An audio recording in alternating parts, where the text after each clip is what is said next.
Muchas gracias.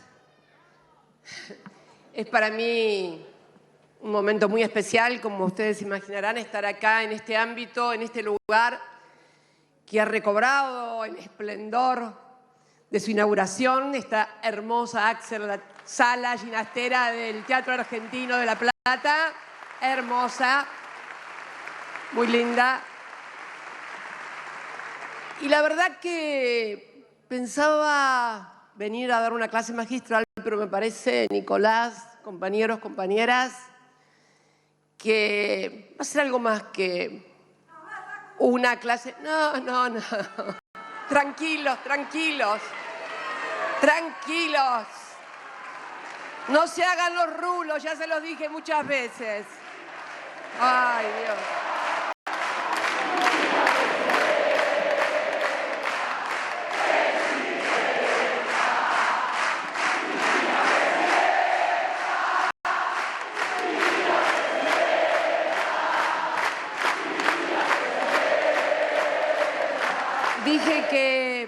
Dije que va a ser una clase magistral, además con un poquito de experiencia de vida, porque hoy, exactamente hoy, hace 20 años, estábamos en Santa Cruz. A esta hora, hacía una hora que había cerrado el acto electoral y bueno, empezaron a llegar los primeros testimonios.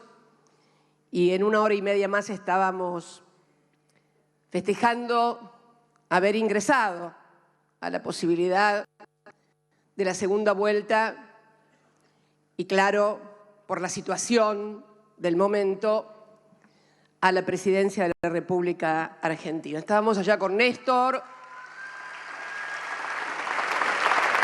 pero me interesa rescatar porque en esta Argentina circular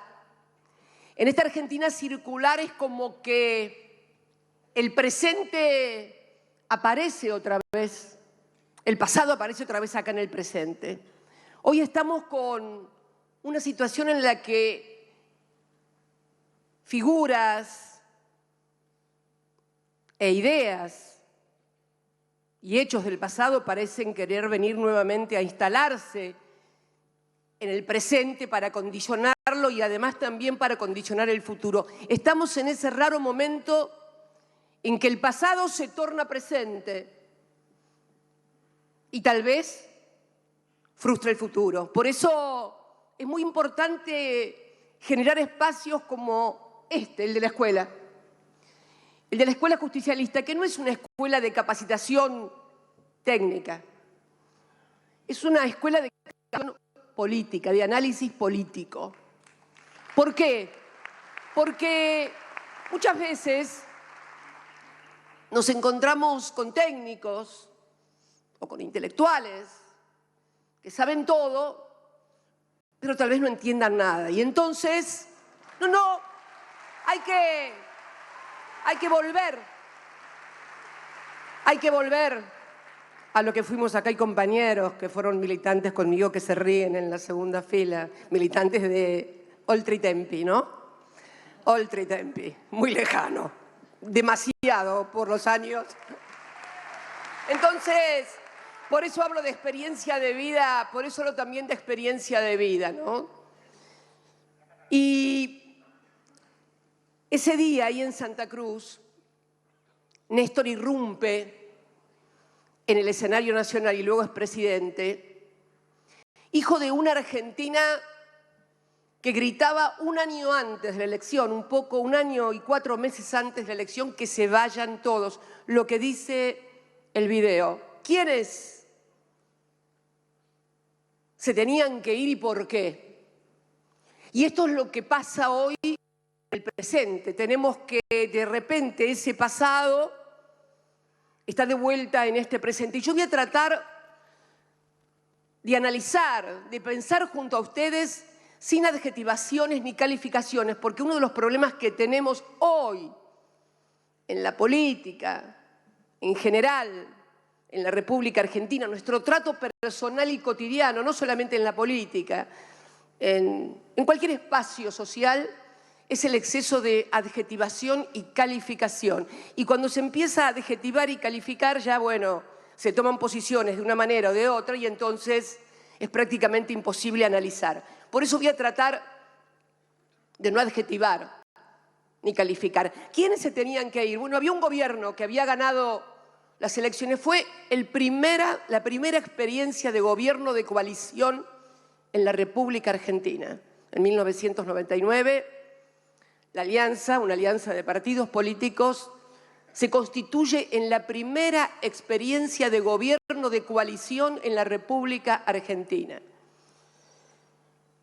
Y durante ese gobierno se produce el estallido de la convertibilidad. Ayer escuchaba a alguien por la televisión, a quien tengo respeto y cariño, que escribió un libro que dice 115 días para desactivar la bomba. En realidad la bomba nunca se desactivó porque la bomba explotó en la cara de 40 millones de argentinos.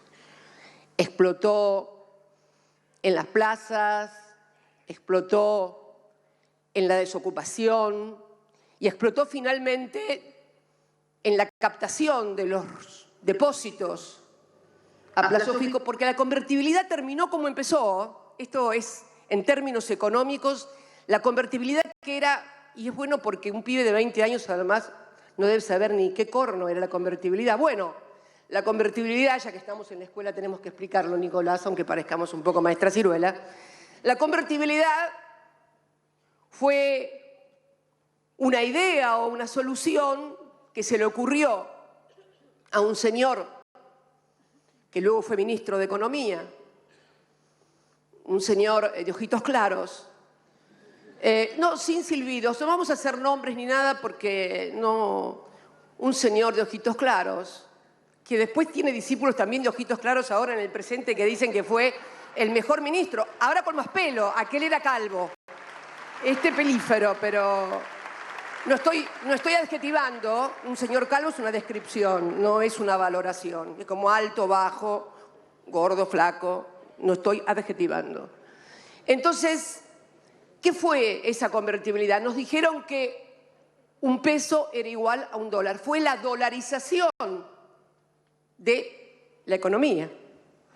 Una dolarización no extrema de moneda dólar, pero fue un dólar. Esto significaba una disciplina fiscal muy dura, pero fundamentalmente significaba que primero hubo que capturar todos los plazos fijos que habían en los bancos y el déficit cuasi fiscal del Banco Central, que en ese momento orillaba en unos 8 puntos. Esto fue el plan Bonex 89. Lo recuerdo muy bien porque lo anunciaron cuando yo estaba en esta ciudad, en La Plata, con Néstor y con Máximo. Todavía no había nacido Florencia. Miren lo que es la historia. Todavía Florencia no había nacido. ¿Y qué pasó? Estábamos en la casa de mi vieja, en la misma casa que todavía hoy vive mi hermana, en la cocina, mirando televisión. Habíamos alquilado una casa durante el mes de enero, una quinta porque nos gustaba venir durante el verano para pasar el tiempo con la familia. Y en la televisión, el entonces ministro de Economía, Herman González, anuncia que nadie va a poder retirar los plazos fijos de los bancos. Millones había de australes, nosotros teníamos muchos australes también, Néstor y yo, en el banco, 89. Bueno, yo no quiero ni contarles las cosas que dijo Néstor esa noche, creo que fue la noche del 29 de enero, ya habíamos pasado Nochebuena y Navidad en Río Gallegos y como siempre veníamos a pasar Año Nuevo en La Plata. Ese Año Nuevo no se conseguía ni comida, cerró todo. Y ese plan Bonex, que significó que cuando vos ibas al banco, en lugar de darte la plata, tu plazo fijo, te daban un bonito, se pagó después, recién a los 10 años, en el 99. En virtud de ese plan Bonex, después, el señor de ojitos claros pudo anunciar la famosa convertibilidad un año y pico después. Esta es la historia de la convertibilidad, que fue sostenida con los dólares que entraron de las privatizaciones y cuando se acabaron los dólares de las privatizaciones, con los dólares del endeudamiento que la nación tomaba para que la base monetaria estuviera respaldada por dólares. Eso no duró, obviamente. Comenzó, al producirse una apertura comercial indiscriminada, a destruirse todo el aparato industrial, a aumentar la desocupación, como cayeron también en algún momento el precio de las materias primas. Recuerdo que en el año 98, en la provincia de Santa Cruz, Néstor ya era gobernador, el precio del barril del petróleo llegó a $9. Por eso nunca hay que enamorarse y creer que algo es la salvación de todo, creer que porque tenemos vaca muerta nos vamos a salvar, porque cuando uno no tiene valor agregado y solamente produce materia prima, está muy sujeta al precio y a las volatilidades internacionales. Bueno, no quiero abrumarlos. La cuestión es que la convertibilidad explota, y la explota a otro gobierno, no le explota al gobierno que la había creado, a Dios lo que es de Dios y al César lo que es del César. Pero la campaña de la Alianza había sido: vamos a sostener la convertibilidad. Y la convertibilidad explotó. Y terminó como empezó, con la captura de todos los plazos fijos, más todos los depósitos. Se permitía retirar, si mal no recuerdo, 200 pesos a la semana, una cosa así. No recuerdo exactamente cómo fue. La cuestión que, bueno, salió la gente a la calle, muertos, violencia, represión. Esta es la historia de la convertibilidad en la República Argentina, que es la historia de la dolarización. Y me gustaría también analizar esto que se está discutiendo tanto en la Argentina hoy, que es la dolarización, donde nos vienen a decir que lo que fracasó años atrás hoy puede ser la solución. Cuando Néstor asumió como presidente, la desocupación era 2 dígitos, con un 2 adelante. Yo siempre decía que tenía más desocupados que votos, se había sacado el 22% de los votos, con el Producto Bruto cayendo en picada. Esta es la historia de la Argentina: apertura comercial, desindustrialización, en fin. Y hoy nos vienen a proponer exactamente lo mismo y estamos todos discutiendo lo que fracasó hace más de 20 años. Y los dirigentes, este es el discípulo del señor de ojitos claros, y los dirigentes del otro sector político, de lo que hoy es la Alianza, que en alguna vez fue gobierno, también eran los funcionarios que en ese momento la gente decía que se vayan todos. Es notable, ¿eh? Es notable. Es notable porque el jefe de gobierno de la ciudad estaba a cargo del PAMI. Integraba el grupo Sushi, junto a la que era ministra de Trabajo y que habían descontado del 13% a jubilados y trabajadores. No silbemos, no sirve porque nos separa. Estos son datos objetivos, datos absolutamente objetivos. Había descontado el 13% a trabajadores estatales y a jubilados y jubiladas. Un señor que hoy también se está promoviendo como jefe de gobierno de la ciudad, había sido ministro de Economía, que duró 10 días, si mal no recuerdo, y lo echó la Franja Morada, no, ni la Cámpora, que no existía, ni el peronismo, no, la Franja Morada, cuando propuso arancelar las universidades públicas, o sea, eliminar la educación, la gratuidad universitaria en la República Argentina. Sí, estas cosas pasaban. Estas cosas pasaban. Bueno, ahora nos proponen vouchers para la educación. Es como que es una eterna Argentina circular en los personajes, en las propuestas.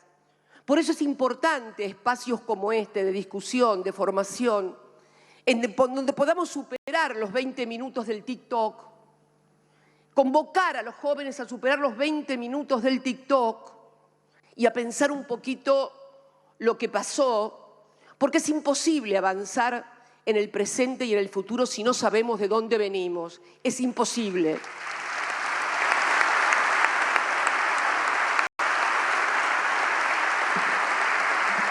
Para terminar con el tema de esta dolarización, porque seguramente va a decir que la convertibilidad no es igual que la dolarización. Claro, no, claro, es mucho peor la dolarización, porque la convertibilidad salimos y miren lo que pasó. Imagínense un país como la Argentina. Dolarizadas están, creo que 14 países, ni países únicamente Ecuador, El Salvador y Panamá. Panamá desde 1900 por características muy especiales. Y luego pequeños archipiélagos.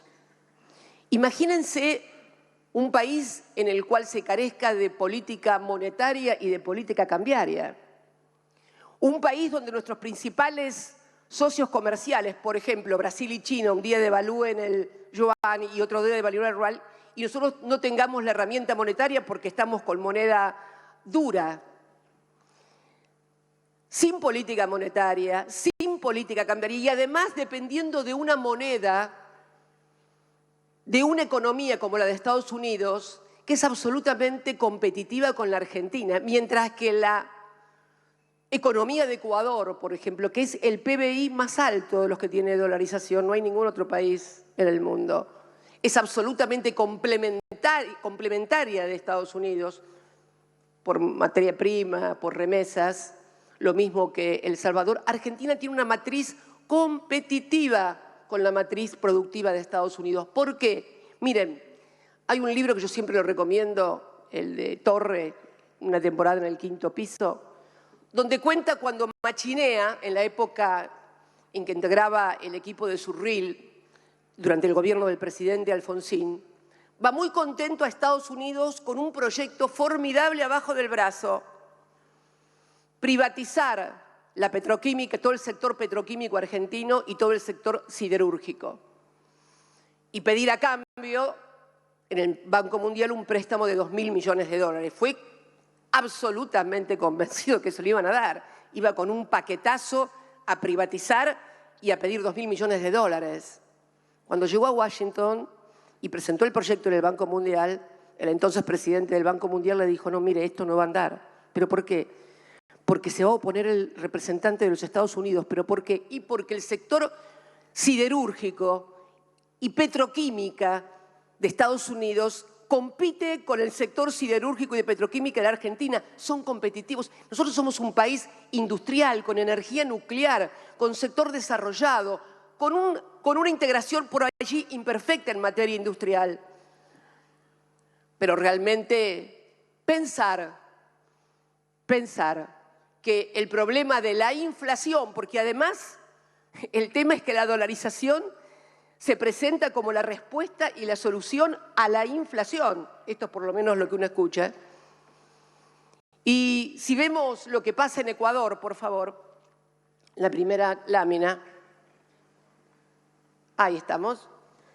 La inflación, esto es Ecuador. La inflación no para con una dolarización. Fíjense, la línea superior con una inflación acumulada de 355 en el periodo del 99 al 22, frente a una inflación del 75% en Estados Unidos. La inflación sigue, pero no solamente eso. La segunda lámina, por favor, de Ecuador. Ahí estamos.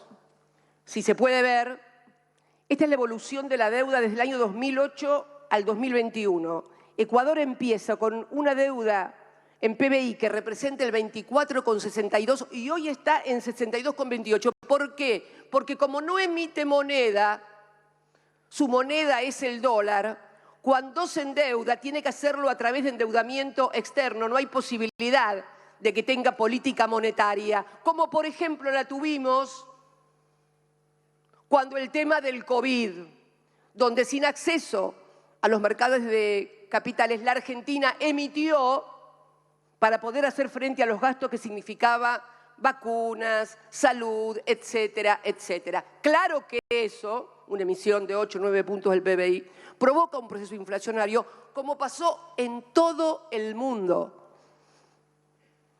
Como también pasó en el 2008, en la crisis de Lehman Brothers, porque la emisión, todo tiene que ver con todo, ¿no? La emisión de los bancos centrales europeos o de la Reserva Federal, cuando fue para fondear a todos los bancos que quebraron por las hipotecas en el 2008, nadie dijo ni pío, nada. Cuando se emite para los bancos parece que eso no produce inflación. Entonces, me parece que es bueno que esta escuela pueda ahondar en estas cuestiones, discutiendo con los compañeros y fundamentalmente yendo a la calle a discutir, como discutíamos en nuestra época, en todas partes, no solamente en la facultad, en el barrio, en la panadería. De repente son hermosos los actos y nos encantan a todos, pero sustituyamos también eso un poco por el cuerpo a cuerpo con los compañeros y compañeras y con los ciudadanos y ciudadanas, dando debate.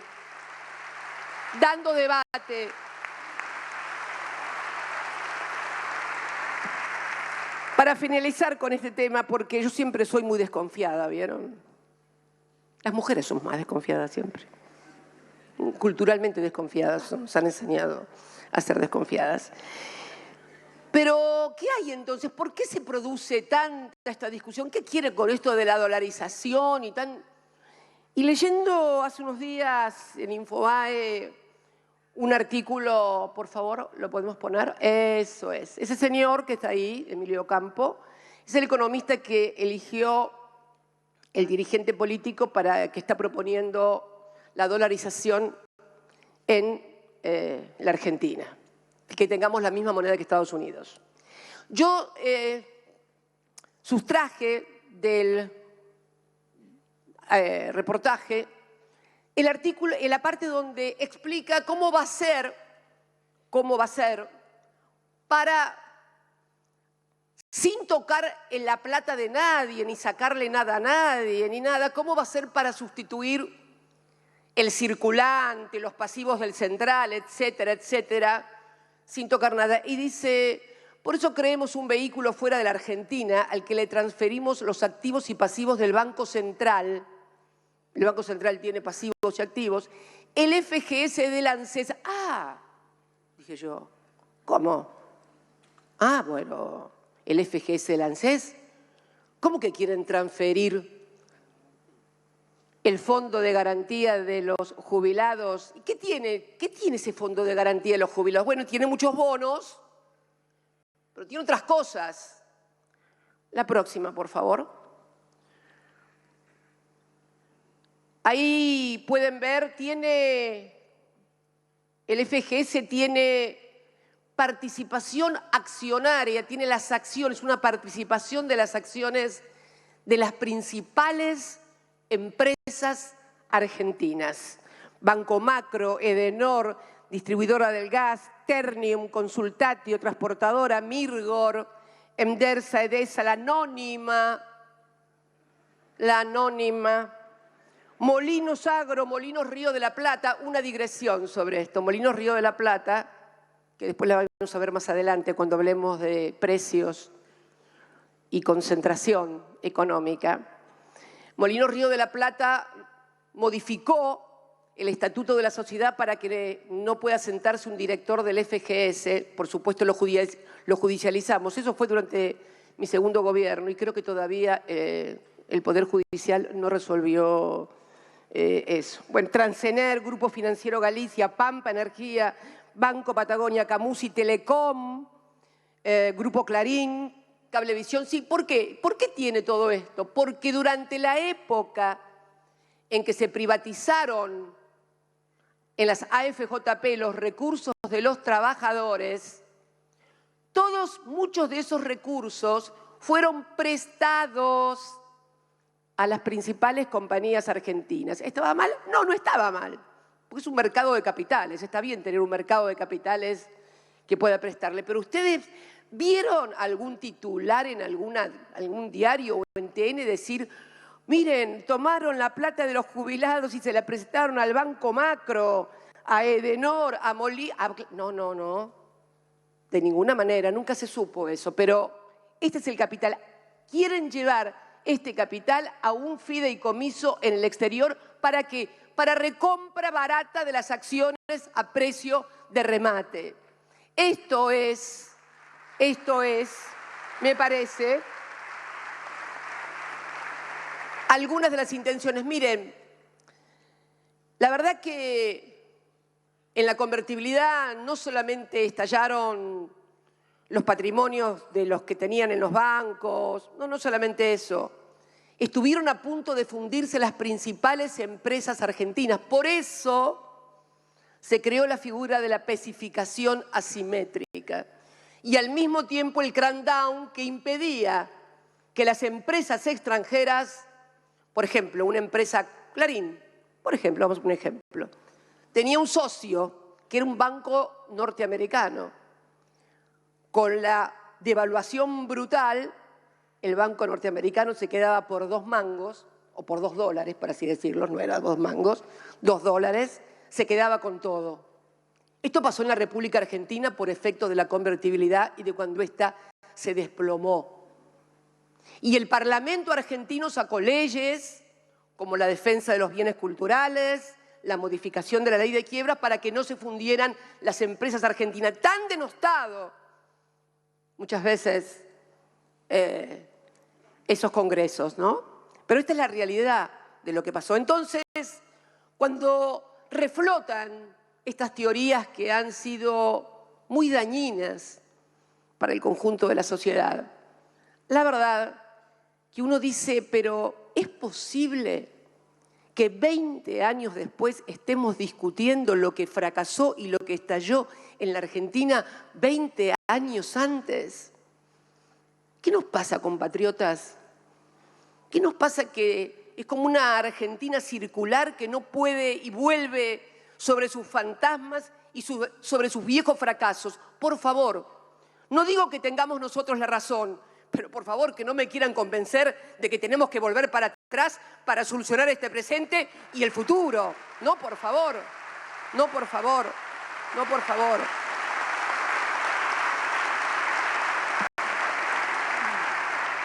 Sin embargo, hay un punto de contacto también con ese pasado, porque la situación en aquel momento,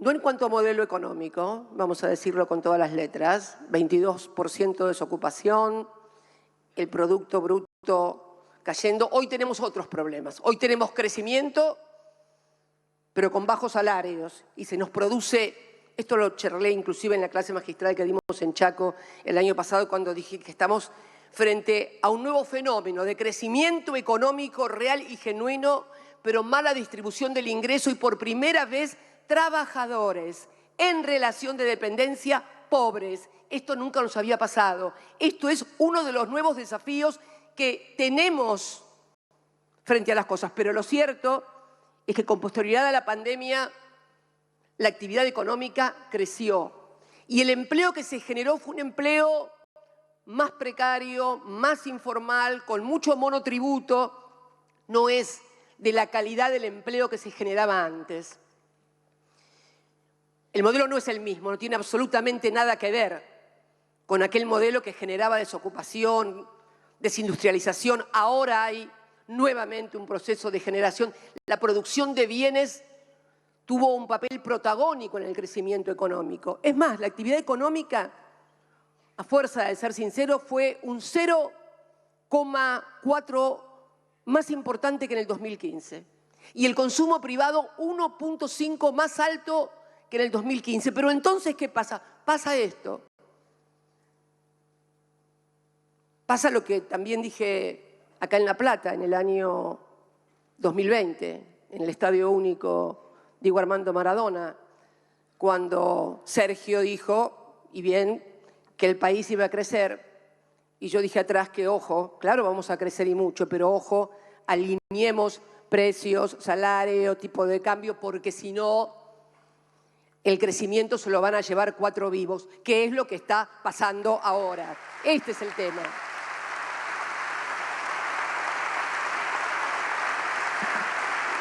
Este es el tema. Y si hay un punto de contacto, y tiene que ver con todo, como todo tiene que ver con todo, como digo yo siempre, hay un punto de contacto con ese pasado. Y es una presencia que nosotros, y cuando hablo de nosotros hablo como proceso y proyecto político, que a partir del año 2005 pudo, pagándole al Fondo Monetario Internacional, iniciar un ciclo virtuoso en el que los trabajadores volvieron a participar en la distribución del ingreso con más del 50%, exactamente 51,8%.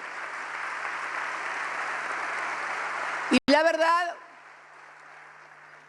que nos vengan a hablar de los últimos 20 años desde la oposición, la verdad que nos duele porque yo creo que no hay ningún argentino de bien que pueda ignorar el lastre que significa para el conjunto de la sociedad argentina el retorno del Fondo Monetario Internacional a la República Argentina. Creo que nadie, con honestidad intelectual, no puede plantearse que estamos ante un dilema y ante un problema brutal. Ese Fondo Monetario Internacional que Perón siempre rechazó y que ingresó al país precisamente luego del golpe de Estado que derrocara al general Perón y que se instaló en nuestro país, fue el protagonista de los peores momentos que se vivieron durante la democracia en materia económica y de condicionalidades.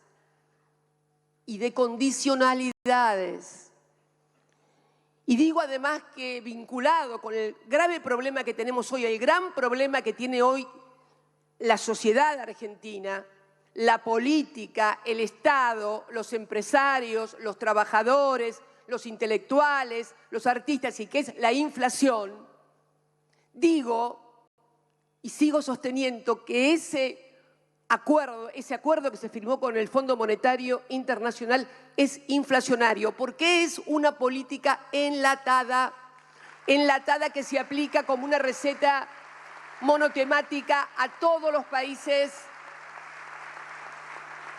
Y quisiera que pusieran un poquito el gráfico de, ahí está, el acuerdo, fíjense, el acuerdo con el Fondo Monetario es inflacionario. Fíjense el momento en que se firme el acuerdo y fíjense cómo se dispara la inflación.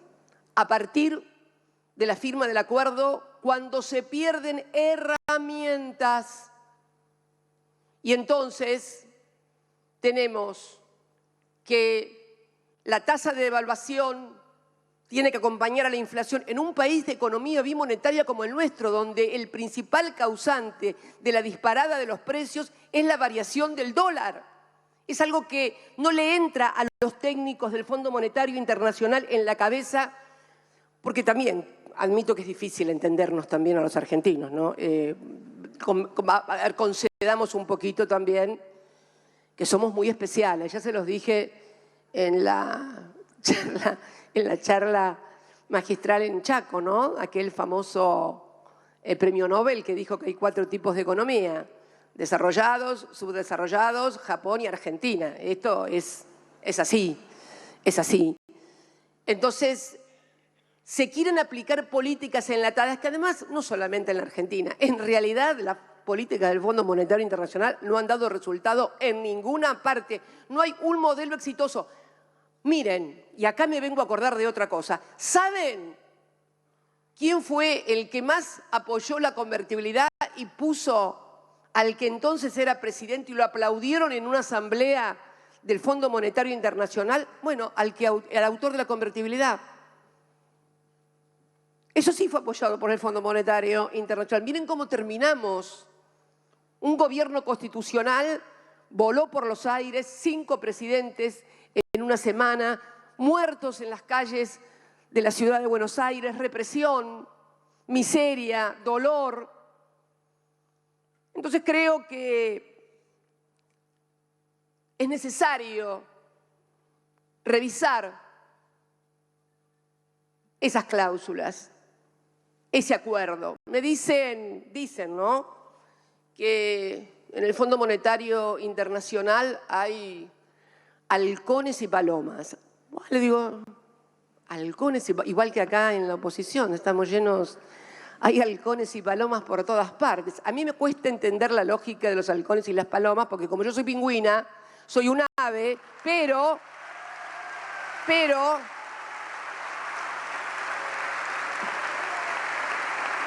Y sí, porque vieron que los halcones y las palomas vuelan solos, son solitos, individualistas. Los pingüinos somos todos colectivos, vieron que somos todos juntitos, vamos para acá, para allá, somos muy colectivos. Entonces, me cuesta.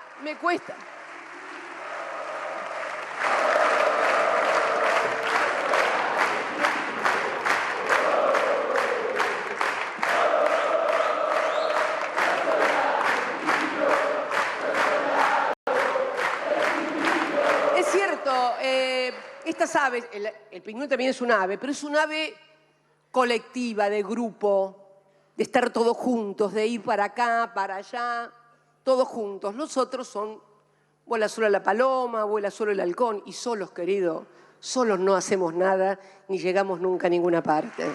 Esto tenemos que aprenderlo también. Digo entonces que parece ser que hay halcones y palomas y entonces de repente creen que algunos halcones dicen no, que tienen que hacer, que cumplir, que... Miren, realmente el gráfico demuestra claramente que no ha sido bueno el resultado. Después vamos a hablar de también los instrumentos que no se podían utilizar hasta que se intervino durante esta semana en el mercado cambiario utilizando reservas, instrumento que también estaba impedido por la firma del acuerdo.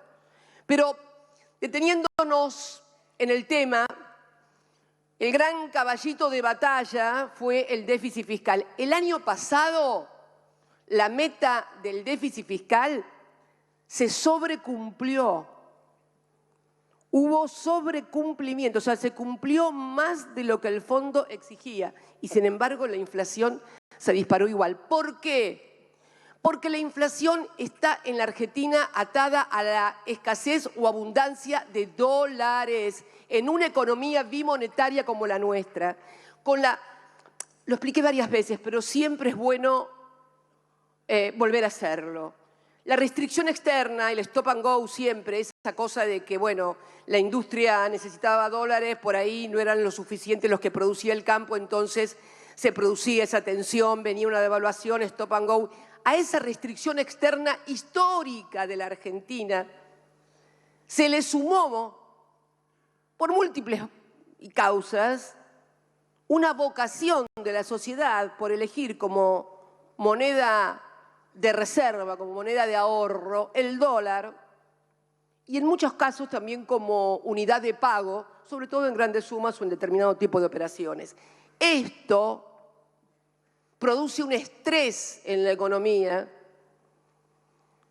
bueno, que lleva, si no hay una correcta administración, a problemas. Pero volviendo con el tema del fondo, es necesario revisar, pero no para no pagar, nadie dice que no haya que pagar, más allá de la discusión de las sobretasas, etcétera, etcétera.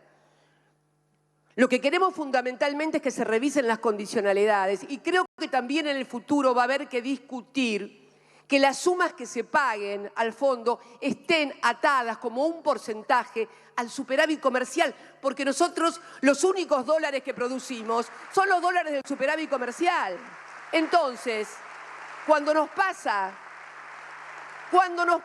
un problema como el de ahora, como el de la sequía, que fue muy grave, también tuvimos una sequía, no tan grave como esta, pero grave en el año 2008, 10 millones de cabezas de ganado perdimos entre el 2008 y el 2010 aproximadamente.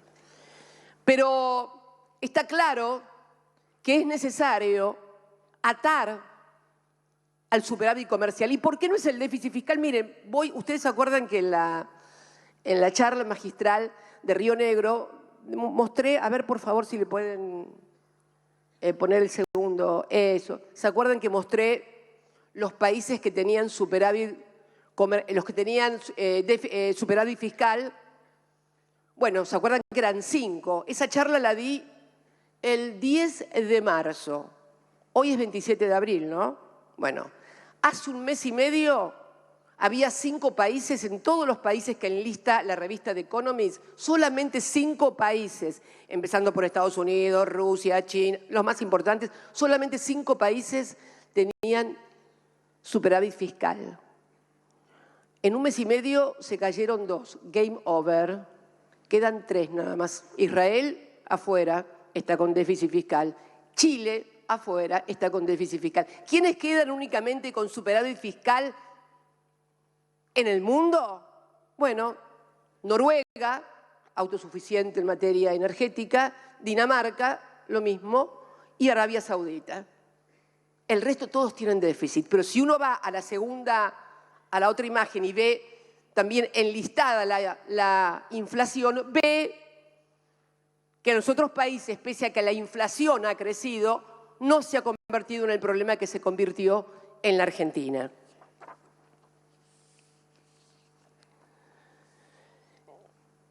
La otra cuestión que podría...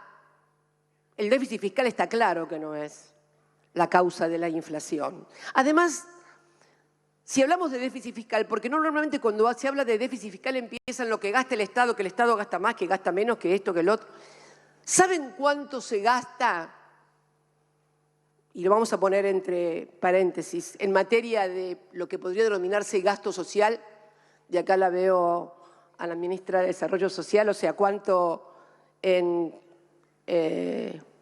planes potenciar, cuánto en aguache, cuánto en tarjeta alimentar, cuánto en progresar.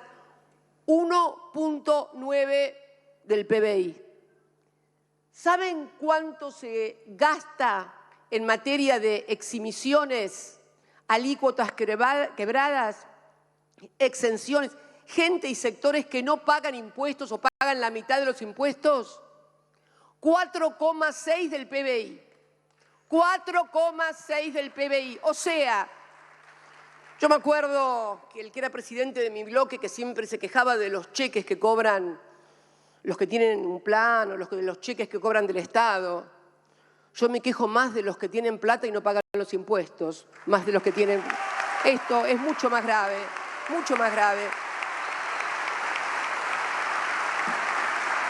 Fíjense, si nosotros revisáramos el gasto tributario que está en el presupuesto de la Nación, promociones fiscales, exhibiciones de impuestos, alícuotas quebradas, no tendríamos déficit fiscal, no tendríamos déficit fiscal.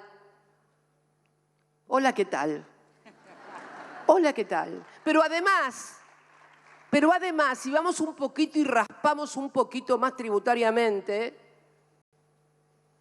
vieron que los empresarios se programan a la televisión y se quejan de todos los impuestos que tienen que pagar, que ganancias, que la alícuota. La alícuota de ganancias es el 35%, ¿no, doctora? Es de la FI, por eso le pregunto si no estoy diciendo algo fuera de tono. 35%. ¿Saben cuánto pagan las grandes empresas de la alícuota del 35% sobre el impuesto a las ganancias? Adivinen. 2,45. ¿Pero cómo? Me van a decir ustedes. Un empleado cuarta categoría que es sujeto por allí por el nivel de ingreso a pagar impuesto a las ganancias, si no tiene deducciones, paga el 35% todos los mes a mes. Si tiene deducciones puede estar en el orden del 16%. 2,45 las mayores empresas del país. ¿Pero y cómo puede ser? Ah, sí, te cuento cómo puede ser. Primero, reconocimiento por ley del ajuste por inflación. O sea,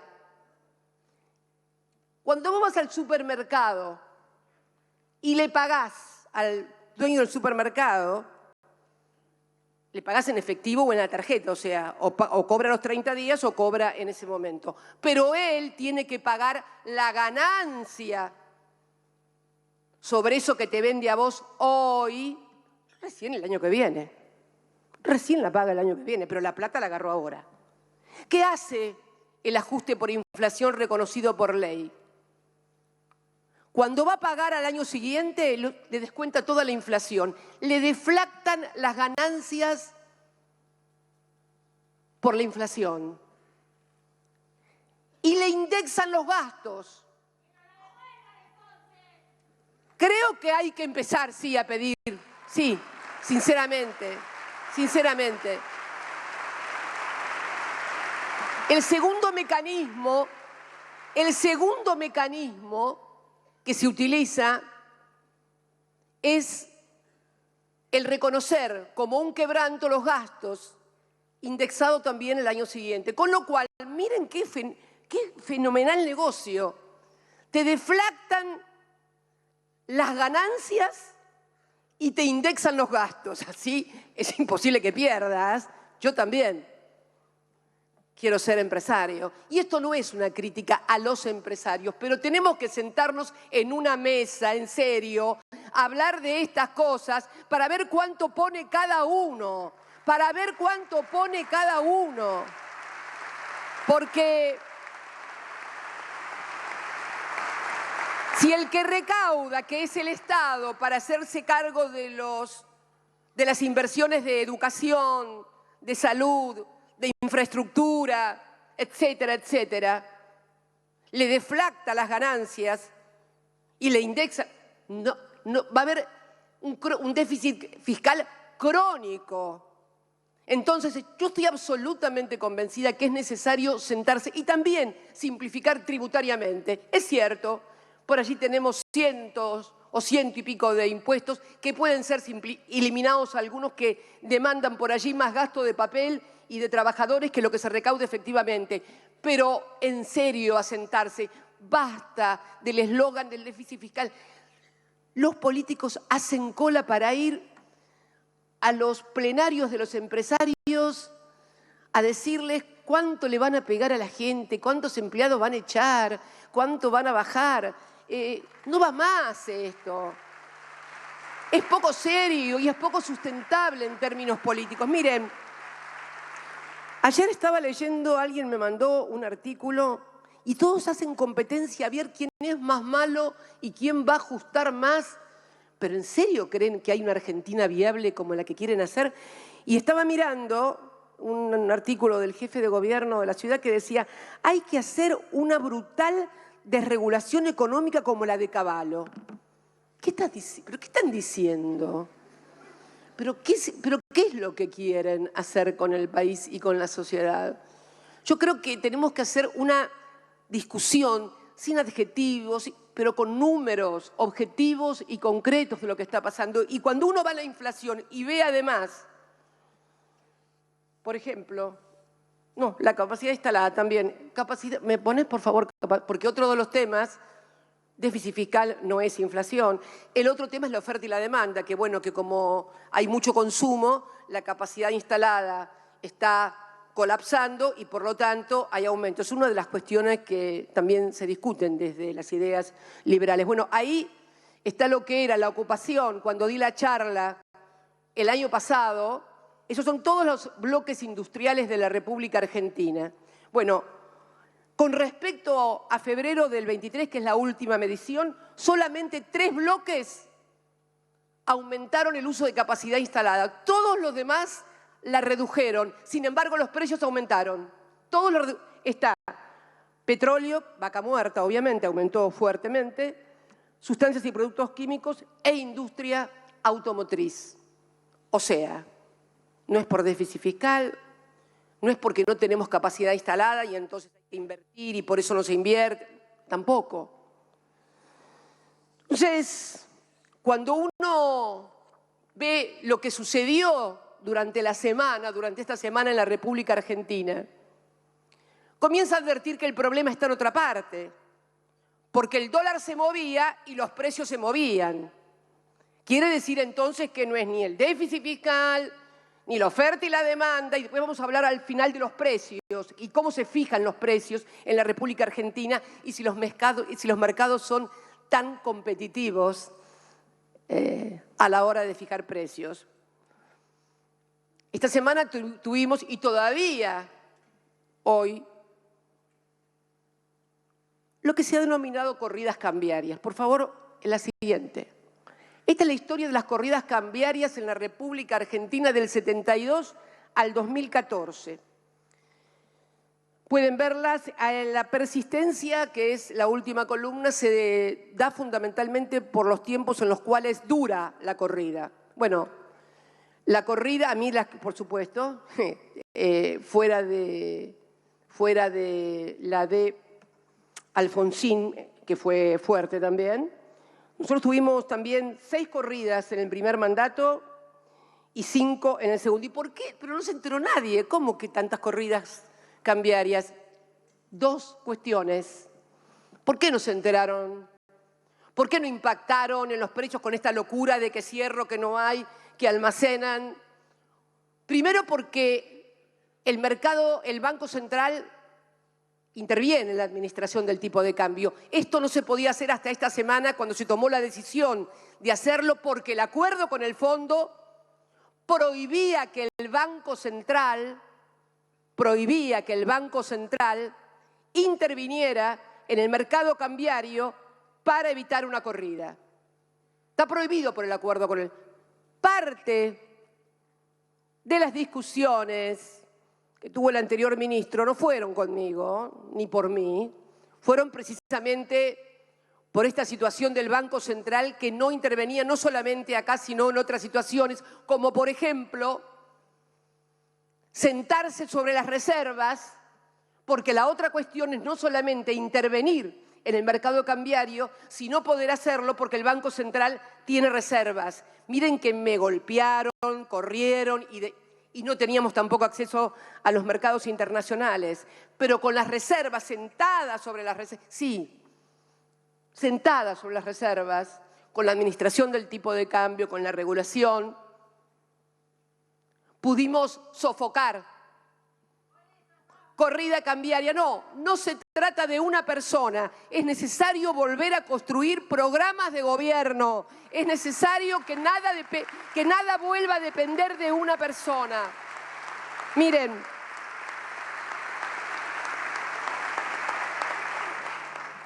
el tema de, tuvimos reservas, claro, sobre todo las que pudimos sentarnos también en el segundo mandato por cuando se estableció la regulación, que ahora vamos a ver el problema que también trae la regulación cambiaria. Porque no hay una solución perfecta, no es que se elige entre lo mejor y lo peor. Cuando se está en el gobierno normalmente, por lo menos en la República Argentina, siempre hay que elegir entre lo menos malo. Ojalá los gobernantes tuviéramos la posibilidad de poder elegir entre lo bueno y lo malo. Ahora tenemos que saber que cuando tomamos una decisión y enfrentamos intereses, nos enfrentan. Pero estas son las reglas de juego. Estas son las reglas de juego. Miren, durante el segundo mandato, si uno mira, y hablando un poco de inversión extranjera directa, ¿no? Donde se dice que es bueno, y es muy bueno que venga la inversión extranjera directa, pero claro, la inversión extranjera directa también remite utilidades, obviamente, y está bien que remite utilidades, nadie está en contra de eso.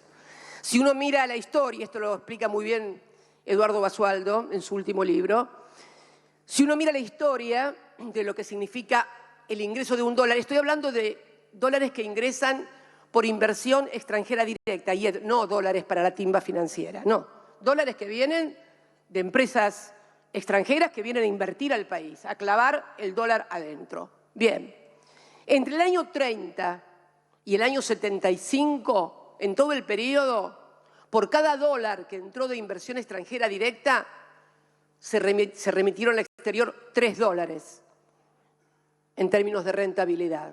$3. Entre el 75 y el 85, por cada dólar de inversión extranjera directa, 1.68, casi 1.70 de dólares entre remisión de utilidades. Si uno estudia el periodo de 2003 a 2019, o sea, nuestros 3 gobiernos más el gobierno de Macri, si uno mira todos los 4 periodos de gobierno, el superávit es de aproximadamente 6.000 millones de dólares entre inversión extranjera directa y salida. Pero ¿saben dónde se produjo el ingreso más importante, el superávit más importante entre el dólar que venía y el dólar que salía como utilidad en el periodo entre el 12 y el 15, que fue cuando hubo regulación y llegó lo que se denominó popularmente el cepo, y que es regulación y administración cambiaria. Esto es lo que pasó. Si uno, por ejemplo, toma solamente el gobierno de Néstor, el primero mío y el de Macri, el saldo es deficitario en 821 millones de dólares. 7.100 millones de dólares por la regulación. ¿Qué hicimos? No es que le sacábamos las utilidades, los obligábamos a reinvertir las utilidades en la República Argentina. Y ahora deberíamos, porque tuvimos un superávit comercial de 45.000 millones de dólares entre diciembre del 2019 y 45.000 millones de dólares. Pero una parte muy importante se fue en pago de la deuda privada de empresas privadas. No debió haber salido ese dinero o esos dólares. El argumento, que va a decir, pero no se puede hacer que las empresas privadas tengan default. ¿Ustedes creen, sinceramente, que una empresa argentina que obtiene un crédito en dólares en el exterior, se lo dan en el exterior porque o es un préstamo de las propias empresas o es un préstamo que está apalancado por fondos en el exterior? ¿Quién va a prestar miles de millones de dólares si no están apalancados en el exterior con una garantía? Lo que pasa que después pagan con los dólares que deberían estar dedicados a la industria para sostener la actividad económica para pagar deuda. Claro que se podría haber evitado. Seguramente se habrían enojado algunos. Pero bueno, este es el problema de querer gobernar y conformar a todos. Finalmente terminás enojando a todos.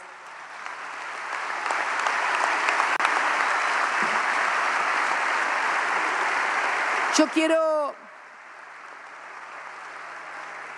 Y estoy hablando de la regulación cambiaria no como una virtud.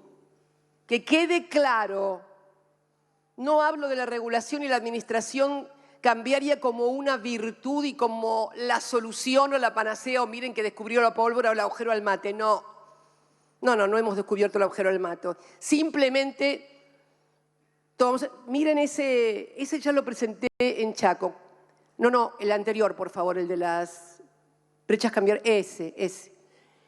El verde significa formación de activos en el exterior. ¿Qué quiere decir? Gente que saca dólares de la República Argentina y forma activos en el exterior. La mayoría no son del todo declarados porque muchas veces son producto de la evasión impositiva. Y lo azul son los periodos de brecha. Fíjense, cuando no había regulación, formaban activos en el exterior. Cuando hay regulación, se caen los activos en el exterior, pero surge la brecha cambiaria. Y cuando surge la brecha cambiaria, vamos al otro. Ahí tenemos que se producen, cuando la brecha es demasiado grande, nosotros terminamos con una brecha, ahí está muy claro, con una brecha del 38% aproximadamente en los financieros y en el blue, que no es tan importante, el 50%, totalmente administrado. Pero no es lo mejor. ¿Por qué? Porque se produce, a partir de eso, o directamente se incentiva y se profundiza, porque en realidad siempre tuvimos el problema de la sobrefacturación de las importaciones y de la subfacturación de las exportaciones. Cuando la brecha crece, este problema de sobrefacturación y subfacturación se exacerba. Y el otro problema que tuvimos también es que durante nuestra gestión, sobre todo sobre el segundo mandato, en el cual los trabajadores y trabajadoras de la República Argentina tenían el salario más alto en dólares en la República Argentina, También elegían dolarizarse. No es una crítica, es una descripción de los problemas. Y también esto traía demanda, por eso el famoso cepo, que fue de $2.500 por mes, es casi Disneylandia. Pero las cosas que me dijeron por esos $2.500 por mes que se podían comprar, luego están en 200. Entonces, el problema está que cuando no hay regulación de desregulación tenemos una formación de activos en el exterior muy importante. Y cuando hay regulación tenemos la brecha y todo lo que ella genera. ¿Y todo por qué? Por la dolarización de hecho que hay en la Argentina. Y entonces cuando yo sostengo que es necesario sentarse todas las fuerzas políticas, no a ver si va a haber flexibilización laboral, porque seguramente unos van a pensar de una manera, van a pensar de la otra, o la educación pública si la querés gratuita o no gratuita. No, estoy hablando de esto. No quiero ponerme de acuerdo en todo lo demás, pero tenemos que tener un acuerdo en esto para que el país funcione normalmente y no sea un parto cada elección y no sea un drama cada movimiento cambiario en la República Argentina. Sobre todo, agravado todo esto, porque nosotros estuvimos 12 años y medio administrando el país, pero no estaba el fondo. No estaba el Fondo Monetario Internacional, teníamos libertad en las herramientas para poder gobernar. Y además de eso, veníamos bajando el endeudamiento. El problema se produce a partir del año 2016. En el año 2016 y 2017, Argentina fue el país que más se endeudó con los fondos de inversión privados internacionales. El país que más se endeudó. Y cuando llegaron hasta acá, como no tenían plata para devolver, esta es la historia, volvimos otra vez al fondo. Fue criminal lo que pasó. Fue criminal realmente lo que pasó. Pero pasó. Y acá estamos y tenemos que abordar esta cuestión. Pero entonces, creo que también debemos abordar una estructura en la República Argentina en materia de conformación de precios que dista mucho de lo que dicen las teorías liberales. A mí me encanta verlos por la televisión cuando dicen no, porque la competencia, los mercados son, hay que dejar a los mercados porque los mercados son transparentes, ellos deciden cómo está bien, cómo está... A ver. ¿Qué dice la teoría liberal? ¿Cómo son los mercados competitivos? Son mercados muy atomizados, o sea, mucha oferta, muy diversa. Uno puede elegir Juan, Pedro, Andrés, me elijo esto, me elijo otro. Muy diversificados, bien. Segunda condición, productos homogéneos. O sea, la leche pirulo es igual que la leche fangulo, pero me gusta más esta y compro la otra. Además, todos los factores tienen una información perfecta y hay libre entrada de todo circula libremente. Bueno, hola, ¿qué tal? Esto no estaría sucediendo en la República Argentina. Vamos a la segunda. Miren, ahí tenemos las principales 20 empresas. Esas 20 empresas que figuran ahí, sí, porque hay que empezar a hablar con nombre y apellido. Unilever, Mastellone, Coca-Cola, Sancor, Danone, Molinos, porque si no parece que los precios los remarcaran, no sé, Cristina, Nicolás. No. Estas 20 empresas manejan el 74% hacen el 74% de la facturación de lo que vos comprás en la góndola. Bueno, atomizados, lo que se dice atomizado, el mercado no estaría. En algunos casos, como en el caso de la leche, por ejemplo, la leche por sachet, que es la que consumen los sectores populares, el 90% la produce una sola empresa, la Serenísima, Mastellone. Una sola. Los fideos, poné los fideos que llegaron todos, la empresa Molinos, después de haberle comprado la unidad a Mondelez, maneja el 50% del mercado de fideos en la República Argentina. Entre Arcor y Mondelez el 60% en galletitas. Bimbo, que es de los mexicanos, el 80% del pan. Coca-Cola, bueno, ya sabemos. La cerveza lo mismo. Y en otros insumos difundidos como el polietileno, Dow Chemical, 100%. Aceros planos, 100% Techin. Y así podríamos seguir enumerando el grado de concentración. Concentración de la economía. Y frente a estos sectores concentrados, es un fenómeno global. Es un fenómeno global la concentración. Esto no es crítica, es descripción. Frente a poderes económicos cada vez más concentrados, una política, o sea, un Estado cada vez más fragmentado, más dividido y más enfrentado. ¿A quién le van a hacer creer los políticos hoy, cualquiera sea el origen, la idea, que van a poder controlar lo que hace el poder económico concentrado y que van a solucionar los problemas de los argentinos en este estado de cosas? Que no me jodan más con esas fantasías. Que no me jodan más. Acá la única, y quiero... Miren, no, presidenta, no, miren.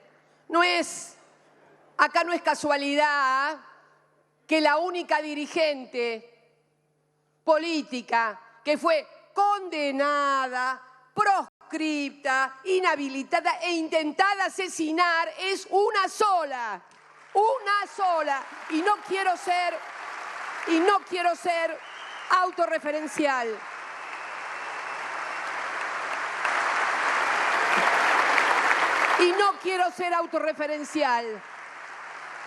Pero esos mamarrachos que andan diciendo que la casta tiene miedo. ¿De qué tiene miedo? Si nunca te pasó nada, hermano. ¿Qué me venís a joder con que te tenemos miedo? ¿De dónde te tenemos miedo? ¿De dónde?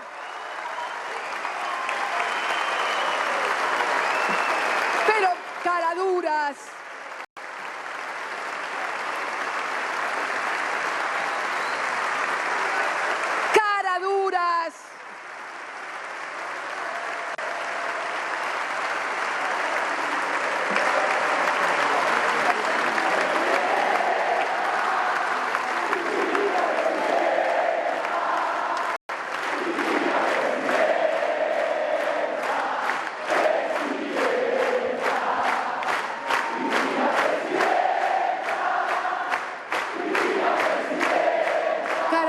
Perdón, por favor, porque ¿saben qué?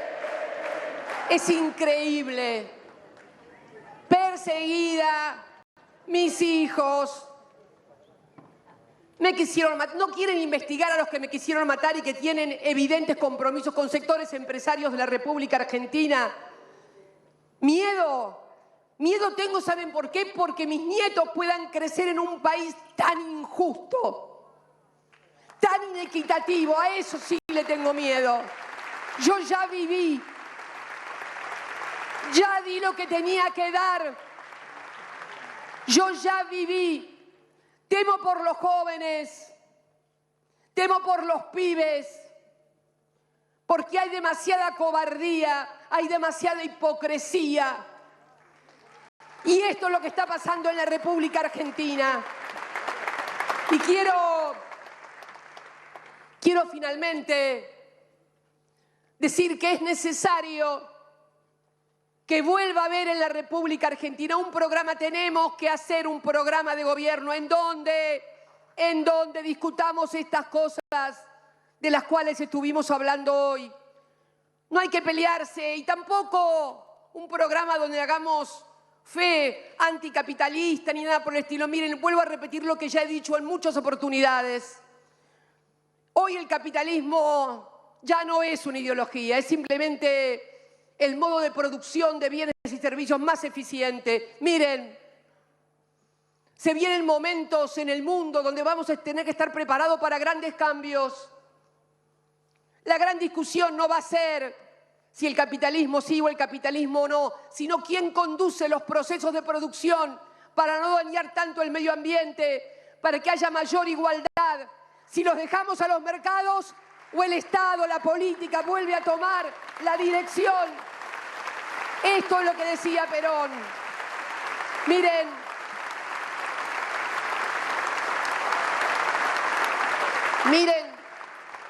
miren la evolución de este capitalismo financiero alejado de la realidad que hoy...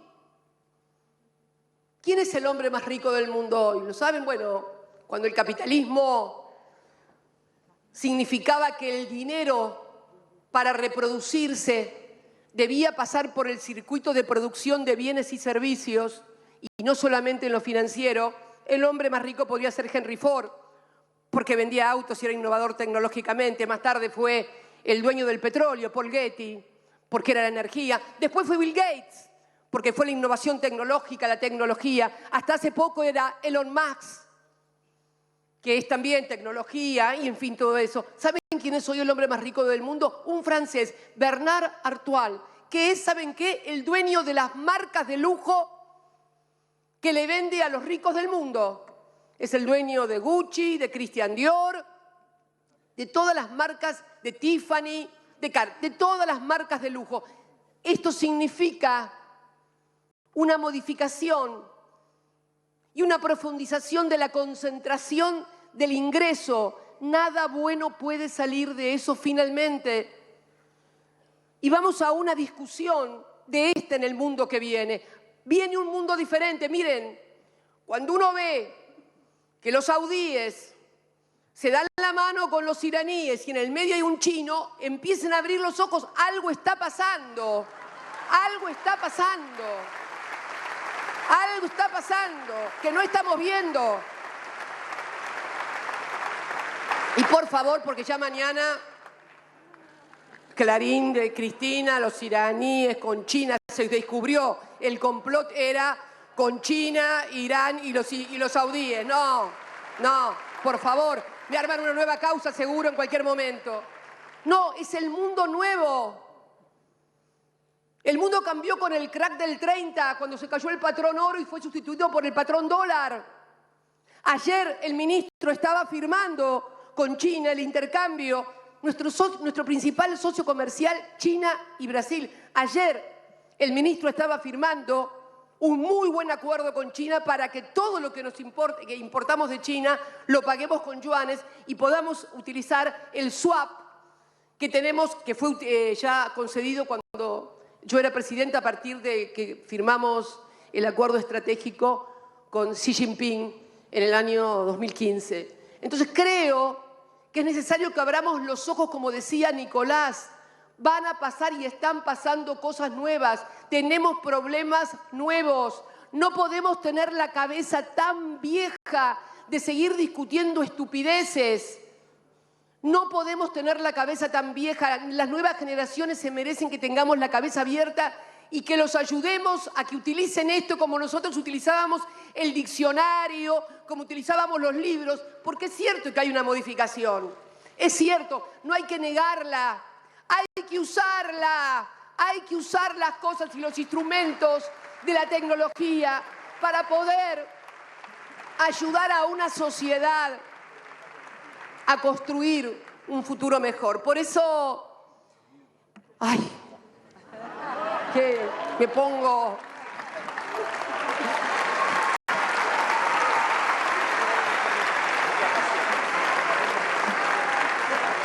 A veces es un problema, tanta cosa. Bueno, pero créanme que tengo y siento hacia nuestro país, hacia nuestra patria, un amor infinito, como sé que lo sienten millones y millones de argentinos. Y creo que tenemos la obligación de dar discusión y debate. Pero, primero, cuando les dije a los compañeros y compañeras en Avellaneda que sacaran el bastón de mariscal, me pareció bien, pero no es para dárselo por la cabeza a otro compañero o a otra compañera. Eso ténganlo, por favor, muy claro, por favor. No utilicen el bastón para dárselo en la cabeza a otro compañero o a otra compañera, sino precisamente para poder ayudar a pensar una sociedad, un país diferente y ver cómo podemos contribuir cada uno de nosotros a un futuro mejor. Créanme que necesitamos un programa de gobierno, tenemos que ver cómo vamos a manejar nuestros recursos. Chile acaba de presentar un plan estratégico del litio. Tenemos que saber qué vamos a hacer con el litio, si lo vamos a declarar recurso estratégico y conformar una asociación con privados, con provincias que son las que manejan los recursos. Tenemos que saber también cómo vamos a manejar lo que se va a dar a partir de la inauguración del gasoducto Néstor Kirchner con Vaca Muerta, esa vaca muerta que recuperamos en el año 2012 cuando decidimos recuperar la soberanía hidrocarburífera. Pero también tenemos que saber que no hay salvaciones milagrosas. Yo les decía al principio de la charla que en el año 98 el precio del barril del petróleo se cayó a $9. No creamos que porque tenemos vaca muerta nos va a salvar vaca muerta o nos va a salvar el litio, nos va a salvar el trabajo, la tecnología, la innovación, cuidar los recursos, generar distribución del ingreso que reproduce una sociedad más justa y más equitativa. Por eso creo que quiero felicitar a todos los integrantes de esta mesa y a otros compañeros que sé que han participado en el desarrollo de esta fantástica idea de esta escuela de formación justicialista. Creo que se necesita. No es que tengamos la razón los justicialistas, los peronistas o los kirchneristas, pero es una mirada. Quiero que entiendan nuestra mirada sin decirnos que por culpa nuestra, que los 70 años, que no saben que no es cierto, además. Saben, además, que no es cierto. Saben que hoy el principal problema que tenemos es ese endeudamiento brutal